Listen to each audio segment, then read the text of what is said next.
Hello Rubel ভাই। হয় হয়, কোথায়? বাড়িতে। আমি আপনার বাড়ির সামনে দাঁড়াই আছি।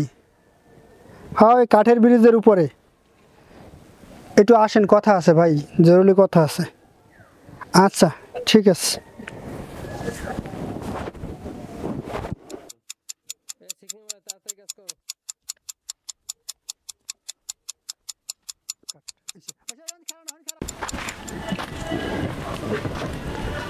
আসসালামু আলাইকুম ভাই। ওয়ালাইকুম সালাম। ভাই, আপনার ওই যে বিদেশ যাওয়ার ব্যাপারে বলছিলাম যে কটা টাকা সংগ্রহ করে দেবেন, আমার বিদেশ যাওয়ার সময় লাগবে। কোনো ব্যবস্থা করতে পারছেন? না ভাই, আমি এখনো কোনো ব্যবস্থা করতে পারিনি।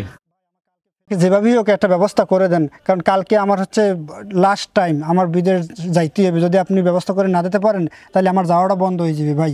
ব্যবস্থাটা করা যায়, 2 মাসের ভিতরে কি আপনি দিতে পারবেন? হ্যাঁ ভাই, অবশ্যই আমি 2 মাসের মধ্যে দিতে পারবো, কারণ আমি যাইয়েই প্রথম মাসের স্যালারি প্রয়োজন আপনার পাঠাই দেবো। আমার মেয়ের বিবাহের জন্য টাকা রাখছিলাম আমি, আচ্ছা 20,000 টাকা। যদি আপনি চান দেওয়া যাবে। ভাই, তাইলে আমাকে ওই টাকাটা এখন দেন ভাই। আচ্ছা ঠিক আছে, আপনি যান, আমি নিয়ে আসতেছি। আপনি নিয়ে আসবেন কিন্তু ভাই। হ্যাঁ ইনশাল্লাহ আসবেন নিয়ে। আমি আপনাকে 2 মাসের মধ্যেই ফেরত দিয়ে দেবো ভাই। হ্যাঁ আচ্ছা ঠিক অনেক আছে। বড় উপকার করলেন। আচ্ছা ঠিক আছে, ভালো থাকবেন। আচ্ছা ঠিক আছে।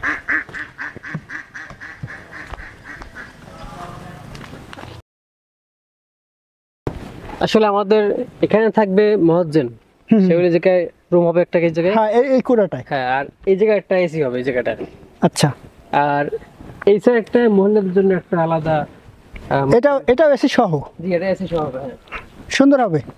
আর এখানে সুন্দর করে একটা গেটের মতন হবে, মানে দেখতে সুন্দর সিন একটা নাম। কোনো সমস্যা নেই, আপনি এটা বাজেট করেন কত টাকা আসে। হ্যাঁ, এটা সম্পূর্ণটাই আমি দিয়ে দেবো, মনে কোনো অসুবিধা নেই। আচ্ছা। আসেন আমরা নিচে যাই। আপনি ইঞ্জিনিয়ারের সাথে কথা বলেন, কথা বলে এখানে যত টাকা লাগে এই টাইস্টির সহ সব টাকা পেড করে দেবো, কোনো সমস্যা নেই। আর এই জায়গাটা একটা মাদ্রাসা করবো না, পরে এমনভাবে দান করবো যেন মানুষের চোখে বাজে।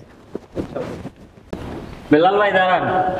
বেলাল ভাই, আপনি তো বিভিন্ন জায়গায় লক্ষ লক্ষ টাকা দান করেন, আপনি তো বিদেশে প্রচুর টাকা ইনকাম করছেন। ভাই, আপনি বিদেশ যাওয়ার সময় যে সময় আপনি অভাবে পড়ছিলেন, এই সময় তো আমার ভাইয়ের কাছ থেকে 20,000 টাকা দান নিয়েছিলেন। আমার ভাই তার মেয়ে বিবাহ দেওয়ার জন্য 20,000 টাকা রাখছিল, আপনি তো সেই 20,000 টাকা এখনো শোধ করেন নাই ভাই। আরে সামান্য 20,000 টাকা তো উনি অত চিন্তা করো কিছু না, এক সময় দিয়ে দেবো। আমি লাখ লাখ টাকা এইদিক সেদিক দান করতেছি, আর তোমার বাড়ি সামান্য 20,000 টাকা দিয়ে দেবো আমি এক সময়। আপনি তো 20,000 টাকা বলতেছেন সামান্য কিছু। আপনি যদি কালকে মারা যান তাহলে 20,000 টাকা তো দূরের কথা, 1 টাকার হিসাব দিয়ে তারপর আপনাকে কেমন পার হতে হবে। সেটা আমি বুঝবো না। আচ্ছা বেলাল ভাই, আপনি যে এই যে মসজিদে দান করতেছেন, এত কিছু করতেছেন, যদি আপনি দেনা যদি পরিশোধ না করেন, তাহলে কিন্তু এই যত কিছু দান খরচ করতেছেন এগুলো সব বৃথা, কোনো লাভ নাই। আচ্ছা, এই যে যারা দেনা পাইবে, টাকা পয়সা পাইবে, তাদের টাকা আইনেই তো আমি টাকা বেশি বানাই আবার দান সৎকার করতেছি। এখানে আমিও সব পাইলাম, তারাও সব পাইলো, দুইজনের সব পাইলাম, মাঝখান দিয়ে আমার একটু সুনাম হইলে। আসলে বেলাল ভাই, আপনি ভুল ধারণার ভিতরে আছেন। আল্লাহ বলছে যে আগে দেনা পরিশোধ করো, তারপর তুমি দান খরচ করো, কোনো সমস্যা নেই। তা আপনি কি বলতে চান যে আমি যদি যারা আমার কাছে দেনা পাবে তাদেরকে যদি আমি পরিশোধ না করি তাহলে আমার দান সৎকার কোনো কাজে লাগবে না? না না, আগে দেনা পরিশোধ করতে হবে। কি বলেন? আমি তো এই বিষয়টা আগে জানতাম না।